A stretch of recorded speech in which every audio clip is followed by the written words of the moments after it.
आपने दुनिया में कई अनोखी जगहों के बारे में सुना होगा जहां अनोखी घटनाएं घटित होती रहती है, लेकिन क्या आपने कभी ऐसी जगह के बारे में सुना है जहां हर साल पत्थर खुद ही खिसकते रहते हैं और ये पत्थर कुछ मीटर तक ही नहीं बल्कि 1 या 2 किलोमीटर दूर तक चले जाते हैं।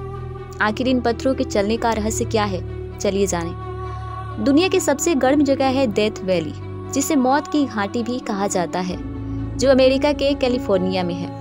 डेथ वैली समुद्र तल से 282 फीट नीचे है।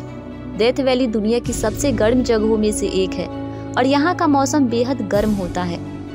10 जुलाई 1913 को डेथ वैली का अधिकतम तापमान 56.7 डिग्री सेल्सियस दर्ज किया गया था। यहाँ पर बारिश न के बराबर होती है। डेथ वैली का एक और रहस्य भी है कि यहाँ के पत्थर अपने आप चलते हैं और ये पत्थर 1 या 2 केजी के नहीं होते बल्कि 300 केजी के ऊपर के होते हैं। इन पत्थरों को खिसकने की वजह को लेकर साइंटिस्ट की अलग अलग थ्योरीज हैं। 1972 में इन पत्थरों के राज जानने के लिए साइंटिस्ट का एक टीम यहाँ पर पहुंचे। उन्होंने इन पत्थरों के ऊपर 7 सालों तक रिसर्च किया। उस समय साइंटिस्ट ने एक 317 केजी के पत्थर के ऊपर रिसर्च किया और उसका नाम रखा कैरीन। लेकिन उस समय यह पत्थर बिल्कुल भी नहीं हिला। लेकिन कुछ सालों के बाद जब साइंटिस्ट दोबारा उस जगह पर पहुंचे तो कैरीन अपनी जगह पर था ही नहीं, बल्कि वो अपनी जगह से 1 किलोमीटर दूर आगे जा चुका था। कुछ साइंटिस्ट का कहना है कि ठंड की रात में रेगिस्तान की जमीन पर बर्फ जम जाती है और रेगिस्तान में 90 से 100 किलोमीटर पर आवर की स्पीड से हवाएं भी चलती है।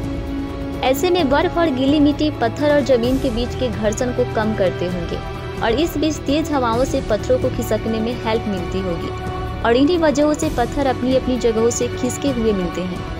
अब चलिए जानते हैं कि आखिर इस घाटी का नाम डेथ वैली ही क्यों रखा गया। शुरू में अमेरिका आने वाले लोगों को इस घाटी को पार करके ही आना पड़ता था। डेथ वैली के हाई टेम्परेचर और सूखेपन के कारण बहुत से लोग घाटी को पार करने में ही मर जाते थे। कैलिफोर्निया के आसपास के एरिया में सोने के भंडारों का पता लगाने के लिए जाने वाले बहुत से लोग इस घाटी को पार करते समय मर गए और इस भयानक परिस्थितियों के कारण ही इस घाटी का नाम डेथ वैली यानी मौत की घाटी पड़ गया। 1870 में जब घाटी का रिसर्च किया गया तो इसमें हजारों जानवरों और मनुष्यों की हड्डियों के ढांचे मिले। 1933 में इस वैली को अमेरिका का नेशनल मॉन्यूमेंट घोषित कर दिया गया।